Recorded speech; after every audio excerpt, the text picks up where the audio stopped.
And there are some exceptions to that, but the thinking is that people aren't sympathetic to the plight of students and actors because it's self-inflicted and it feels quite small, and there have been lots of exceptions to that, of course, and there are more and more. But when I was trying to write Start of a Tenor for the screen, everyone said, no, you mustn't write about students, no one's interested. So I started to make notes and wrote what was effectively a comic monologue, which was the thoughts and the actions of this very gauche, awkward, pretentious... Talk about Brian like that. Brian Jackson. But, you know, well-meaning, but sort of clumsy young man. What he's trying to do is get the girl. He's trying to get the girl. And who's obsessed with the University Challenge, which for those of you who don't know is a long-running British television quiz show. And so I showed it to a friend, these notes, and she liked them. Without telling me, she showed it to a literary agent. He said this could be a funny comic novel, very much in the tradition of Lucky Jim or Billy Liar or any of those coming-of-age stories. And that was my big break. But it came from the TV stuff not doing quite so well. But writing that book was a real pleasure, a real delight, and I loved it. But it's a first-person coming-of-age novel. Often novelists' first novels follow that form. Do you still enjoy writing? Now that you've created this enormous success, I mean, is there pressure? Yeah, there is. I've become a little bit self-conscious, it's true, and I've written, since finishing One Day, I've written one short story in prose, and that's it.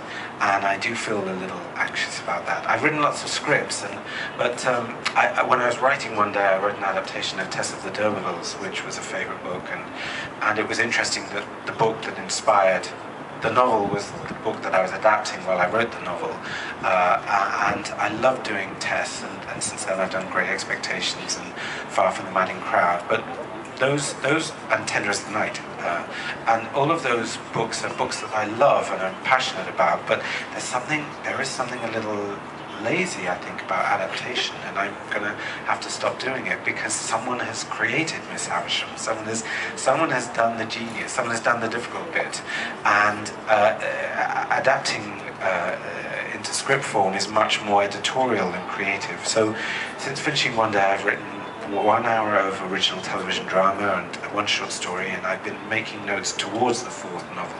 But it's hard to say whether I still enjoy writing because I've done so little, and as soon as I get back from this trip... I know you've said this before, David.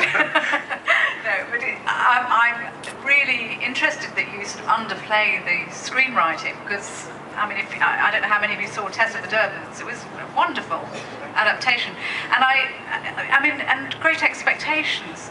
I mean, Charles Dickens, you've been working with Charles Dickens on one of the greatest novels ever written in the English language. I wouldn't underestimate yourself. Make the man feel good about himself. No, I love it. I'm very proud of that. Well, thank you. I'm very proud of the script, but it's still, you know, it's still. It's such a privilege to have material like that to work with, but you have a sort of highlighter pen and you're going, this is brilliant, we must keep this, this is brilliant, we must keep this, and very little of it is yours. I've heard, though, that you've changed the ending. We need to have words. No, you've made it into a thriller. No, I haven't at all. No, I mean, I think it is a thriller. I think the last third of Great Expectations is an incredible thriller. This sense of people closing in on Magwitch and Pip trying to engineer the escape, and Pip discovering the truth about Estella and Estella's origins. I think all of that is a thriller, and when I read it I was reminded of movies like Chinatown, this sense of a dark, evil act in the past. So it's a very, very, I must emphasize this, it's a very, very faithful adaptation. Absolutely true in its mixture of comedy and a love story and dark gothic elements. And the thing that I did change, this is quite a long story, but in the book, Pip, once he's learned his lesson, he decides that he must have a trade, and that he finally develops a work ethic, and he goes to work in the East with Herbert Pocket, and it's always referred to as the East, and you get a sense that it's Egypt. And I wrote Dickens wrote two endings. His first ending for Great Expectations is was a very brittle, brief encounter between the older Pip and Joe Gargery and Biddy's son, young Pip, on Piccadilly. And Estella drives by in a coach and he glimpses her and she leans out of the carriage and touches young Pip's cheek and drives off, and that's it. And there's no sense at all that there's any future for Pip and Estella. And Bulwer Lytton, Dickens' friend, read this ending and thought that it was far too bleak. This idea that Estella and Pip have been so irrevocably damaged that there can be no future between them was too cynical and dark for readers who stuck with this story. And so Dickens wrote a different ending, which is Pip returns from the east and he sees Joe and Biddy and young Pip, and then he goes to the remains of Satie's house where he first met Miss Havisham and Estella, and he encounters Estella there, and they have a tentative but tender encounter. And the last line of the novel was, "I saw no future shadow of our parting." In the manuscript it says, "I saw no future shadow of our parting save one." In other words, death do us part. In other words, they will get married.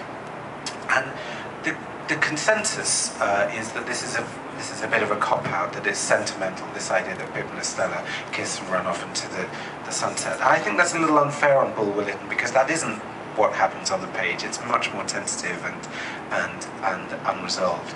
But I'm sorry, I'm just assuming an interest. We are interested, David.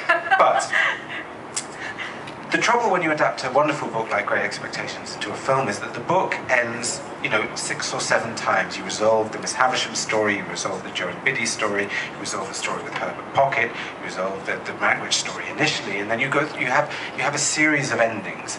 And on screen that becomes very staccato, it becomes very repetitive. You actually want to get out of your cinema seat. So we wanted to have the final encounter between Pip and Estella, but we wanted to separate it from the rest of the action.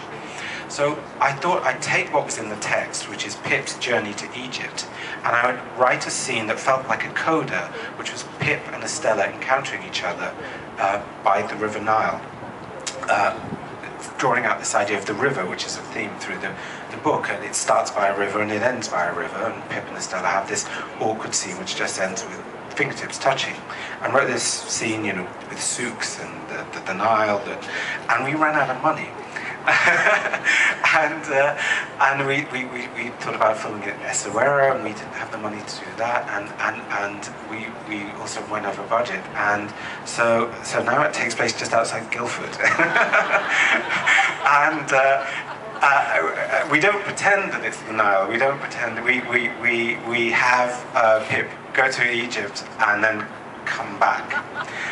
So that's the ending. So in fact, it isn't a new ending at all. Foolishly, I mentioned this in an interview before we ran out of money, and now people keep coming up and saying, "You've changed the ending." So actually, it's a very, very faithful ending. It's somewhere in between the starkness of Dickens' original ending and the romance, I suppose. Not the romance, but the emotion of the Bulwer Lytton ending. I say all this, I haven't seen it yet. We only shot it 10 days ago, so I've yet to see it. Lot to look forward to. Now you work with Thomas Hardy. You work with Thomas Hardy, and you've done a Shakespeare adaptation or a few, and of course Dickens as well. I mean, this is something you're becoming known for. You're working with your favourite literary figures, which is, I imagine, also a great pleasure. It is, though. It's something that I sort of stopped 3 years ago. I wrote Great Expectations and File for the Madding Crowd, which I hope might happen this year. I wrote 3 or 4 years ago, and they were revived while I was writing one day. So it is something that I'm consciously making an effort to stop doing, because it's such a pleasure, to sit down with a book you love and read it again and again and dismantle it and find out what it is that you love about it. All adaptations, even the faithful ones, have a little bit of you in that you've chosen the material, you've chosen the direction you want to go, and you've chosen what to emphasize. But as I say, I feel that I feel as if I need to create some new characters and new situations. So again, a couple of years ago, I wrote a TV drama. First TV drama I've written for a long, long time, and I hope that might happen. But apart from that, I need to think about the next book. We'll let you do that too. Now we've got about 10 minutes for some questions. If you're happy to do a few.